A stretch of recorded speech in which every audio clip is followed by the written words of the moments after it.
ሄሎ ወሳብ ፋሚሊ እንዴት ከረማችሁ? ሰላም ነኝ እኔ አለው ጆ እንዴት ናችሁ? ፒስ ነው አለን። እንግዲህ በዛሬ ፕሮግራማችን ስድስቱ ወንዶች ከ18 እስከ 30 እድሜያቸው ውስጥ ሊያደርጓቸው የሚገቡ ፎከስ ሊያደርጓቸው የሚገቡ 6 ነገሮችን ነው የምናወራው። እንግዲህ ሜንሊ ይሄ ፕሮግራም ክሬት የሆነው ባዳስ የሆነ ሰልፍ ሪስፔክት ያለው ማስኩላን የሆነ ኔቸር ያለው ወንዶችን ወንድሞችን መፍጠር ነው፣ ወይም ለነሱ አይዲያዎችን ሼር ማድረግ ነው። እንግዲህ ወደ ፕሮግራማችን ስንቀጥል እንግዲህ በስድስቱ ነገሮች ምንድን ናቸው ወንድን በህይወት ውስጥ ፎከስ ሊያደርጋቸው የሚገቡ ወይም ፕራዮሪቲ ሊሰጣቸው የሚገቡ ነገሮች ብለን ስናወራ ዋናው መነሻ የሚሆንን ነገር ምንድን ነው? የወንድ ልጅ ስኬቱ ወይም ሰክሰሱ በዚህ ወርልድ በሚኖርበት ህይወት ውስጥ ዋናው ፎከሱ ነው። ወንድ ልጅ ፐርፐዙን አላማው ነው ዋናው ሊያኖረው የሚገባው ማለት ነው። እና ዓለምም እንደምታውቀው ወንድ ልጅ ከሌለ የለህም የሚባልበት ዘመን ላይ ደርሰናል። እና ሁሉም ነገር ሊታዘንለት አይገባም ለወንድ የሚል አይነት ጄኔሬሽን ላይ ያለ ነው። ወንዶች ኢሞሽናል መሆን አይችሉም፣ በሰው ፊት ማልቀስ አይችሉም፣ ዊክነሳቸውን ማሳየት አይችሉም። ግን ኢቨን ዞ ዊ አር ሰው ነን፣ ግን ያ ነገር አልተለመደም። እና እቺ ዓለም ለወንዶች በጣም እጅግ አስቸጋሪና ፈታኝ የሆነች ዓለም ናት። ስፔሻሊ ደግሞ ያው በመጽሐፍ ቅዱስም እንደሚናገረው ምድር ሾህን ታበቅላለች፣ እንግዲህ ወንድ ልጅ ደግሞ ያው በላቡ በወዙ ጥረግረ ግረህ ትበላለህ ተብሎ የተሰጠ ቃል ስለሆነ ማለት ነው። እና በህይወቱ ሊያደርጋቸው የሚገቡ ቤዚክ የሆኑ ነገሮች አሉ ማለት ነው። ማንሁድ ለመሆን ማለት ነው አንድ ወንድ ማለት ህይወትን ሰርቫይቭ ለማድረግ። እና ይሄ ማውራ ወሬ ምንድን ነው? እኔ ዘፓስት አሁን ባለኝ እድሜ እና በፊት ባለፍኳቸው የህይወት ጉዞዎች ውስጥ ባደርጋቸው ወደኋላ ሄጄ ባደርጋቸው ብዬ የማስባቸው እና አሁን ኖሌጅን አኳየር ካረኩ በኋላ ላደርጋቸው የሚገቡ ነገሮች ናቸው ብዬ የማስባቸው ነገሮች ነው እዚህ ጋር ለማውራት የፈለኩት። ከነሱ ውስጥ አንደኛው ምንድን ነው? ትሬኒንግ ዩር ቦዲ ነው። ትሬኒንግ ዩር ቦዲ ማለት ላይክ ሰውነታችን ላይ ኢንቨስት ማድረግ ማለት ነው። ፊዚካል ኤክሰርሳይዝ መስራት፣ የተለያዩ አይነት ፊዚካል ኤክሰርሳይሶች አሉ። ያ ነገር ደግሞ የሚጠቅመው ምንድነው? ባዮሎጂካሊ ሰውነትን ከመገንባት ከመግሰፍ ወይም ከማማር አትራክሽን ከመፍጠር አንጻር ብቻም ሳይሆን ሜንታሊ ተፍ ያደርገናል። ወደ ተለያየ አይነት ሱሶች ውስጥ እንዳንገባ አት ኤርሊ ኤጅ ላይ ሱስ ውስጥ እንዳትገባ ዲሲፕሊን ያደርጋል። እና ብረት ማንሳት፣ አሁን ብረት ገፊ ሲባል ወይም ሌሎች ቲኳንዶ ማርሻል አርት ምናምን የሚሰሩ የስፖርት አይነቶች ባይ ኔቸር ምንድነው ዲሲፕሊን እንድንሆን ያደርጋሉ። ምክንያቱም በየዕለቱ ክትትል የሚፈልጉ ነገሮች ናቸው። ሰውነት ላይ ቅርጽ ከፈለግ፣ ሰውነት ላይ መለወጥ ከፈለግ፣ ውበቱን ከፈለግ በየቀኑ እየደማም እየደከመም ቢሆን የግድ መስራት አለብህ፣ ወርክአውት ማድረግ አለብህ። እና ያንን ለውጥ ደግሞ ለማምጣት ስትል እዛ ጋር በጎን ያሉ ሱሶችን መጠጥም ሊሆን ይችላል፣ ማጨስም ሊሆን ይችላል፣ ሌላ ሱሶችን ታቆማለህ። ያን ቦዲ ቢውል ለማድረግ ማለት ነው። በሌላም ስኮፕ ኦፍ የሆኑ የስፖርት አይነቶችን ስንሰራ ሞር ፎከስድ እንድንሆን ያደርገናል። ሞር ፎከስድ ሆን ማለት ደግሞ ማድረግ የምንፈልጋቸው ነገሮች በጊዜና በሰዓቱ እናደርጋለን። ያቀድናቸውን ነገሮች በጊዜና በቦታው ይሆናሉ። የሚሆኑበት ምክንያት ምንድነው? ስፖርት በምንሰራበት ጊዜ ቴስቴስትሮን ሌቭላችን በጣም ሃይ ይሆናል። ያ ቴስቴስትሮን ሌቭል ሃይ ይሆናል ማለት ደግሞ ድሪቭን የሆነ ኢነርጂ፣ ፐርፐስፉል የሆነ ኢነርጂ እንዲኖረን ያደርገናል ማለት ነው። እና አቺቭ ለማድረግ የምንፈልጋቸው ነገሮች እንድናደርግ የማንሁድ ወንዳ ወንድ የሆነ ባህሪ ይሰጠናል። እና ኤርሊ ኤጅ ላይ ከ18 ዓመት ጀምሮ ስፖርት መስራት አንደኛ ሆቢን ቢውል ያደርግልናል፣ ሁለተኛ ፎከስ ከዲስትራክሽን ይጠብቀናል፣ ሶስተኛ ደግሞ አትራክሽን በሌሎች ሰዎች አንጻር ስንታይም አትራክት እናደርጋለን፣ ሰልፍ ኮንፊደንስ ይኖረናል። እና ሰልፍ ላቭ ነው። ራሳቸውን የሚያከብሩና የሚወዱ ሰዎች ጂም ቤት ይሄዳሉ፣ ምክንያቱም ለራሳቸው ሰልፍ ሪስፔክት ስላላቸው። ሁለተኛ ዲሲፕሊን የሚሰጣቸው ማንነት ስላለ ማለት ነው። እና በኤርሊ ኤጅ ላይ እነዚህን ሀቢቶች መጀመር በኋላኛው እድሜ በ30ዎቹ በ40ዎቹ ራሱ የጤና እክል እንዳይገጥመን ያደርጋል። ሰውነታችን ሰስቴን ዴንስ የሆነ መስል እንዲኖረን ያደርጋል። እና ሰውነታችን ባይኔቸር ደግሞ መስል ሚሞሪ አለው። እና ኤኒታይም አቋርጠን በምንሰራበት ጊዜ ያ ሰውነታችን ወደ ቀደመው ፖስቸር ይመለሳል። ምክንያቱም ሰውነታችን ትሩ ያንግ ኤጅ እዚህ እስክንደር ድረስ ቢውልድ ስላደረግ ነው ማለት ነው። እና በእርጅናም ወቅት በምንደክምበት ጊዜ ያም ሀቢት ስላለ ስፖርት እንሰራለን። በፊት የሰራናቸው ፊዚካል ኤክሰርሳይሶችም ኢን ዘ ኤርሊ ስቴጅ ኦፍ አወር ላይፍ ሄልፕ ያደርጉናል እና አንደኛው ቤዚክ የሆነ ፎከስ ልናደርጋቸው የሚገቡ ስኪፕ ልናደርጋቸው ከማይገቡ ነገሮች አንዱ ትሬኒንግ ዩር ቦዲ ነው። ሁለተኛው ደግሞ ሜንሊ ፎከስ ልታደርጉት የሚገባው ብዬ የማስበው ኤጁኬት ዩር ሰልፍ ነው። ወርክ ኦን ዩር ማይንድ ሴት።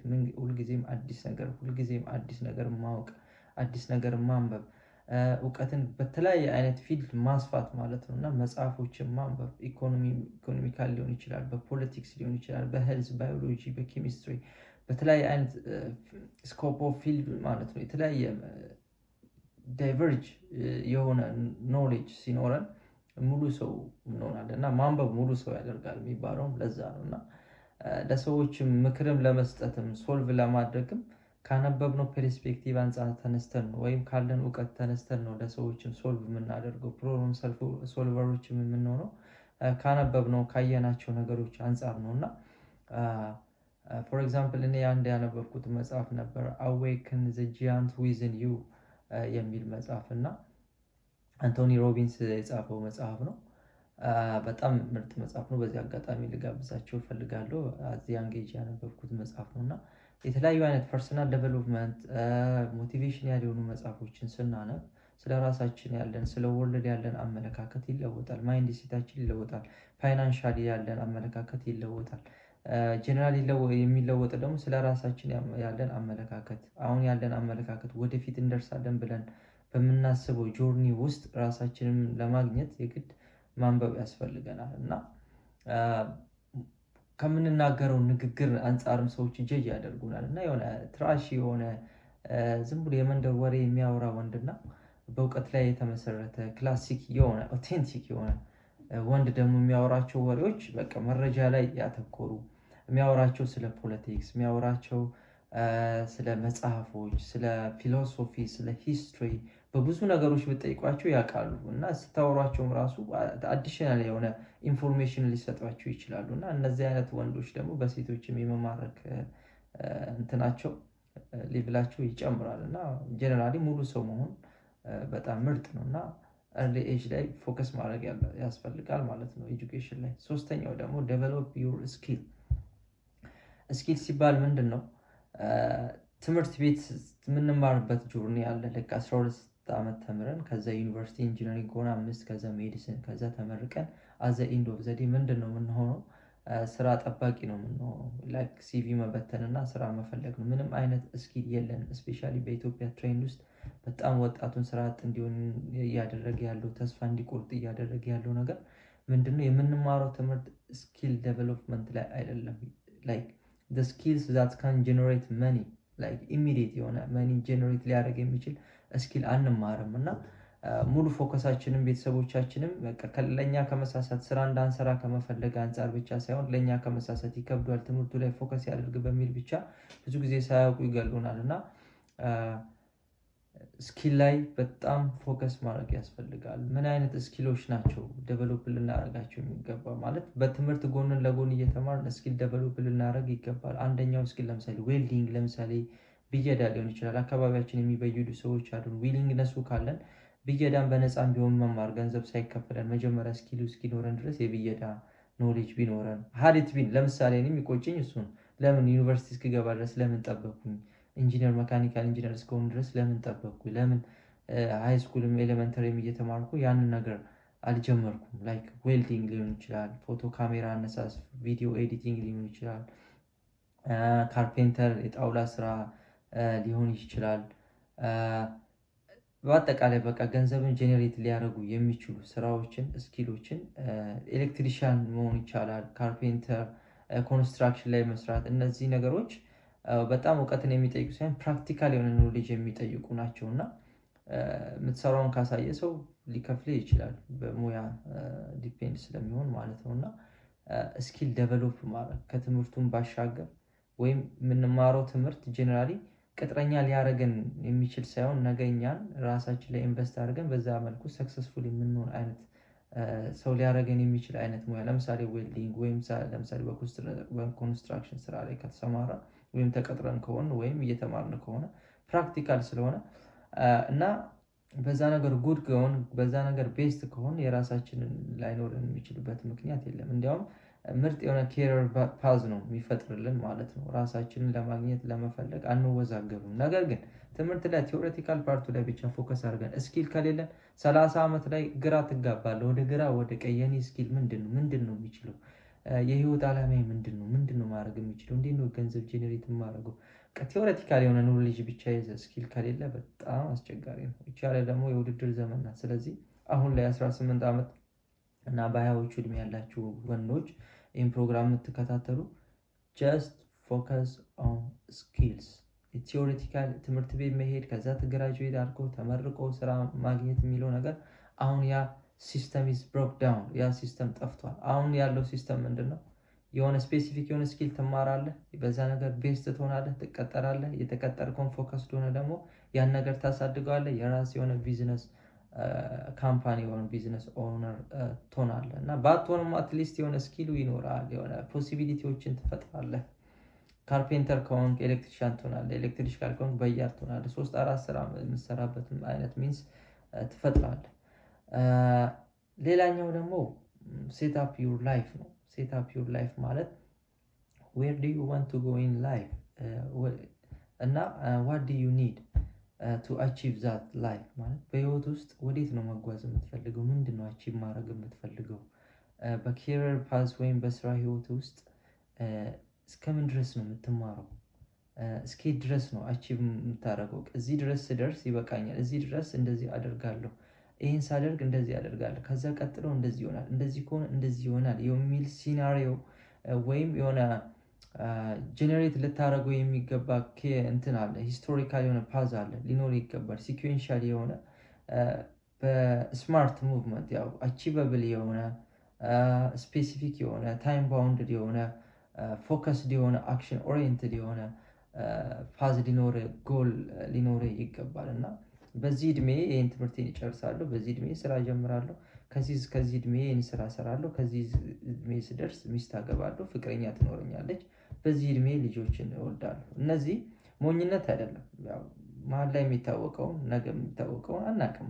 ላይክ ፈጣሪ ያውቃል። ግን ፕላንድ መሆን አትሊስት መሆን የምንፈልገውን ማድረግ የምንፈልጋቸውን አቺቭ ልናደርግ የምንፈልጋቸውን ነገሮች መንገድ ይቀይስልናል። ሰብኮንሽስ ማይንዳችን ደግሞ ሪፒቴቲቭሊ እነዚህ ነገሮች ለአእምሯችን የምንነግረው ከሆነ ያንን ነገር እንዲያውም እያገዘን ያንን ነገር አቺቭ እንድናደርግ መንገዱን ይከፍትልናል። እና ሴት አፕ ዩር ላይፍ ከአሁኑ 18-20ዎች ውስጥ ካለ በስንት ዓመቴ ነው ትምህርት መጨረስ አለብኝ? ለምንስ ነው የምማረው? ይህን ትምህርት እየተማርኩ ያለሁት ለምንድን ነው? ምን ለመሆን ነው? መማሩ ይጠቅመኛል? ምን አይነት ስራ ፕሮፌሽን ነው የሚኖረኝ? በህይወት የሚመጡ ሰዎችስ ምን አይነት ናቸው? ምን አይነት ጓደኞች ነው በዙሪያ ያሉት? ይጠቅሙኛል? ይጎዱኛል? ለህይወቴ የሚጠቅሙ አይነት ሰዎች ናቸው? ወይም ፍቅረኛም ካለ የእሷ መኖር በህይወት የሚያመጣው ለውጥ አለ? አብሬያት ልሁን አልሁን? ወይም ጓደኛ ያስፈልገኛል አያስፈልገኝም? የሚሉ ዲሲሽኖችን ክሊር በሆነ አቴንቲቭ በሆነ መንገድ ማወቅ ይገባል ማለት ነው። ሴት አፕ ዩር ላይፍ ነው። አምስተኛው እና በጣም እጅግ ወሳኝ ፖይንት ደግሞ ውሜን ነው። ውሜን ሴት አይ ሪመምበር ላይክ ወጣት ስትሆን ያው ቫሊዴት መደረግ ትፈልጋለህ። በዙሪያ በትምህርት ቤት ሃይ ስኩል፣ ኤሌመንተሪ፣ ዩኒቨርሲቲ በዙሪያ ያው አፍላ ፋየር ኤጅ ላይ ነው ያለው። መታየት ትፈልጋለህ፣ ከሴቶች ጋር መሆን ትፈልጋለህ። ያው ያ ኢነርጂ ኤጁን ድራይቭ የሚያደርግህ እና ሴቶችን ቼስ ታደርጋለህ። በዛ ሰዓት እንግዲህ በእኔ እድሜ ለምሳሌ በእኔ ኤክስፒሪንስ ለመንገር ያህል ያው ትተዋወቃለህ፣ ከሴቶች ጋር መሆን ትፈልጋለህ፣ ከአንዷ ጋር ትሆናለህ፣ ትቀጥላለህ፣ ሌላ ጋር ትሆናለህ፣ እንደዛ ቼስ ታደርጋለህ። ያው ኢትስ ፓርት ኦፍ ላይፍ። ለምን ሆነ ብለህ ወደኋላ ጀጅ አታደርግም ራስህን። ግን አሁን ላይ ወደኋላ ሆነ ስትመለከት እነዛን ነገሮች ምን አለ ሌላ ነገሮች ላይ ፎከስ ባደረግኩኝ፣ በህይወቴ ኢምፖርታንት የምላቸው ነገሮች ላይ ፎከስ ባደርግ ኖሮ እነዛን አሁን ያለሁበት ስቴጅ ላይ ላልደርስ ይችላለሁ ልትሉ የሚችሉበት አይነት ላይፍ ሊኖራችሁ ይችላል። እና ሴት በህይወት ውስጥ መኖር ጥሩ ነው ማለት ሰፖርቲቭ የሆነች ሴት አላማን ድሪምን አቺቭ እንድታደርግ የምትረዳ አይነት ሴት በህይወት ከመጣች እንዲያውም ኤርሊ ኤጅ ላይ አብረ እያደግ ሰክሰስፉል የመሆን ቻንስ ሀይ ነው። በእንደዛም አይነት ግንኙነት ውስጥ ያለፉ ብዙ ሰዎች እንዳሉ አውቃለሁ ከኤክስፒሪንስ። ግን ሁሉም ግን አይደሉም። እና እንዳያያዙ ቢሆንም ግን ዲስትራክሽን ይሆናል። ዲስትራክሽን የሚሆነው መች ነው? ፐርፐዝ የለንም። ትምህርታችን ላይ እየተማርን ከሆነ ትምህርታችን ላይ ፎከስ አናደርግም። ስራ ላይ እየሰራን ከሆነ ስራ ላይ ፎከስ አናደርግም። ዘ ኦንሊ ኢንቴንሽናችን እነሱ ጋር መሆን ነው። በቃ ከአንዷ ጋር ስትሆን ወደ አንዷ፣ ከአንዷ ጋር ወደ አንዷ። በዚህ አጋጣሚ ደግሞ የሆነ አቺቭ አደርጋለሁ የምትሏቸውን ነገሮች ሞር ኢነርጂያችሁን ወደዛ ነው። ታይማችሁንም መኒያችሁም ጊዜያችሁ ፎከስድ የሚሆነው ወይም ዌስት የሚሆነው በዛ መንገድ ነው እና በውስጥ ያለውን የኢምፒቲ ስሜት ወይም የባዶነት ስሜትን ለመቅረፍ ወይም የብቸኝነት ስሜትን ለመቅረፍ ብለህ የማይሆን አይነት ሪሌሽንሺፕ ውስጥ ገብተህ ህይወትህን ማጣት የለብህም። ብዙ ሰዎች ህይወታቸውን ያጡዋሉ እና ትክክለኛ ሴት በህይወታቸው ሳትመጣ ቀርታ ህይወታቸውን፣ ሀብታቸውን፣ ገንዘባቸውን፣ ብዙ ፐርሰናሊቲያቸውን ያጡ በወጣትነታቸው በዛ ጆርኒ ውስጥ ያለፉ እጅግ የት ይደርሳሉ የተባሉ ወንዶች አሉ። እኔ ከማውቃቸውም በኤክስፒሪየንስም እና ያ ነገር የመጣው ምንድነው? ፕራዮሪቲ ልንሰጣቸው የሚገቡ ነገሮችን በህይወታችን ፕራዮሪቲ ባለመስጠታችን ነው። ኦኬ ጓደኛ ኖረ ምንድን ነው የምታደርጋት? ኦኬ ሴክሹዋል የሆነ ስታፍ ልታደርግ ትችላለህ፣ ኤጁ ይገፋፋል ምናምን፣ ግን እስከምን ድረስ ያ ነገር ይቆያል? እስከ መቼ አንዱን ወደ አንዱ አድርገህ እዚህ ጋር ያለውን ፐርፐዝን ላይፍን ገሸሽ አድርገህ ያንን ብቻ ስታሯሩጥ ወደኋላ ትቀራለህ በህይወትህ። እና አሁን ላይም በእንደዚህ አይነት ላይፍ ውስጥ ያላችሁ ወንዶች ወንድሞች ልትሆን ትችላላችሁ። አዎ መወደድ ጥሩ ነው፣ መደዋወል ጥሩ ነው፣ መገናኘት ጥሩ ነው። ያው የህጉንም ማድረስም ጥሩ ነው። ለምን ሆነ ምናምን ብዬ ለመከልከል ለመሰረት ሳይሆን እኔም በዛ ስቴጅ ኦፍ ላይፍ ውስጥ ስላለፍኩኝ ማለት ነው። ግን ያንንም ጎን ለጎን ማድረግ ይቻላል። እዚህ ጋር ፐርፐዛችንን ግን ማወቅ አለብን። ወዴት መሄድ እንዳለብን፣ ቅድሚያ ምን ማድረግ እንዳለብን ያንን መሰረቱን ፋውንዴሽኑን ከመሰረት ያው የሰዎች ምርጫ ነው። ለምን አደረጉ ለምን አታደርግ አይባልም። ግን ያቺ ሴት ዘ ሴንተር ኦፍ ዩር ሰርክል ዘ ሴንተር ኦፍ ዩር ላይፍ ከሆነች እና ስራ፣ ትምህርት፣ ሌሎች ነገሮች ደግሞ ዳር ላይ ካሉ እሷ መሀል ላይ ከሆነች ሙሉ ትኩረትህና ኢነርጂ እሷን ወርሺፕ ማድረግ ትጀምራለህ። ውሎ ስለ እሷ ነው የሚያውጠነጥነው፣ ወሬም ስለ እሷ ነው፣ ንግግርም ስለ እሷ ነው ወይም ስለ ሌሎች ነው። መልቲፕል ያው ሃይፐርጋሚ ከሆንክ የተለያየ አይነት ሰዎች ጋር ዴት የምታረግ ከሆነ ሴቶች ጋር ዴት የምታረግ ከሆነ ትባዝናለህ፣ ወደ ግራ ወደ ቀኝ እያልክ ማለት ነው። ራስ ላይ ፎከስ ማድረግ አችልም እና ታይም፣ መኒ፣ ኢነርጂን ሴቭ ለማድረግ አውቴንቲክ የሆነች ምርጥ ሴት በህይወት ካጋጠመች ያዛት።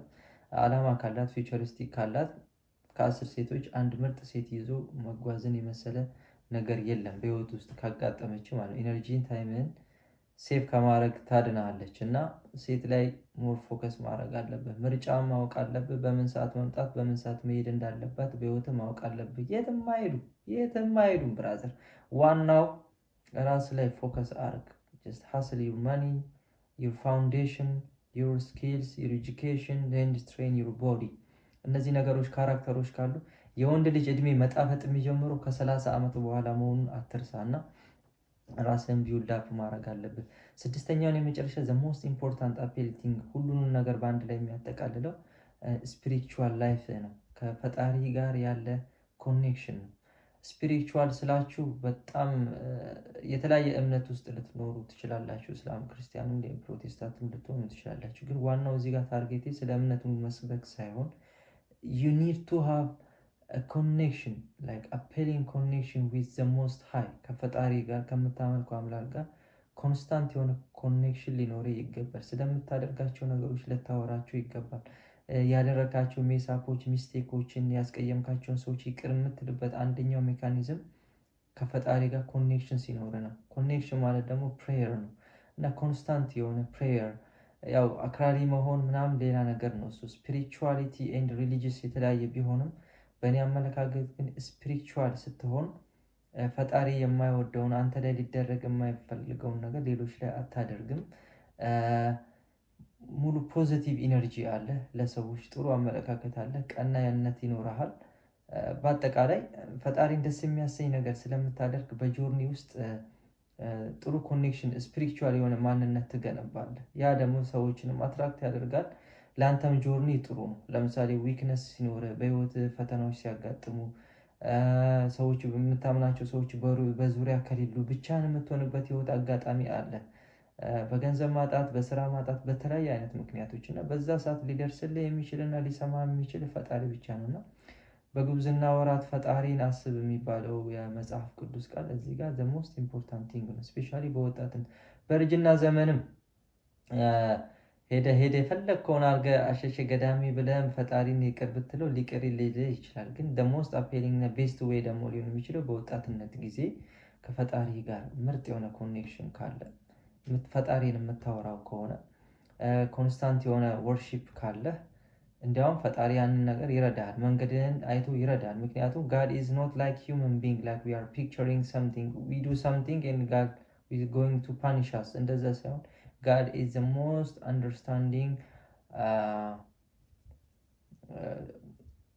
understanding most high እና supernatural force አንደርስታንድ ሊያደርገን የሚችለን እሱ ነው እና እሱ ላይ ሞር ፎከስድ ካረግ ላይፋችን ሞር እየተደላደለ ይመጣል። በህይወታችን የሚመጡ ሰዎችም ሴሌክትድ ይሆናሉ። ኬሪየር ፓዛችንም ሰክሰስፉል ይሆናል እና ስፒሪቹዋል ሚንስ ላይ ፎከስ አድርግ እና እነዚህን አምስቱን ነገሮች ትሬን ዩር ቦዲ፣ ኤጁኬት ዩርሰልፍ ኤንድ ፎከስ ኦን ዴቨሎፒንግ ስኪል ዛት ካን ጀነሬት መኒ፣ ሴት አፕ ዩር ላይፍ ዌር ዩ አር ጎይንግ ቱ ጎ፣ ወዴት መሄድ እንዳለብህ መሆን እንዳለብህ እነዚህ ነገሮች ሴታፕ ማድረግ አለብህ። የመጨረሻው ደግሞ ሴቶችን ነው። ሴቶችን በህይወት ሲመጡ ለምን መጡ፣ እንዴት መጡ፣ ለምንድን ነው የምፈልጋቸው ማልፈልጋቸው የሚለውን ነገር ሎጂካል በሆነ ኢሞሽናል ሳይሆን ሎጂካል በሆነ ለስትፉል ባልሆነ መንገድ ነገሮችን በዛ ፐርስፔክቲቭ ማየት ይጠበቅብሃል። ስድስተኛው ደግሞ ያው ስፒሪቹዋል የሆነ ሚንስ ሊኖረ ይገባል፣ ኮንስታንት ኮኔክሽን ዊዝ ጋድ እና አይ ሆፕ ይህን ፕሮግራም እየተመለከታችሁ ያላችሁ ሰዎች ኢንጆይ እንዳረጋችሁ ተስፋ አድርጋለሁ። ተጨማሪ አለ ቀረ የምትሉት ሀሳብ ካለ በኮሜንት ሴክሽኑ ላይ አስቀምጡ። በተጨማሪ ደግሞ ላይክ፣ ሰብስክራይብ፣ ሼር ማድረጋችሁን አትርሱ። አመሰግናለሁ። ፒስ ሳይ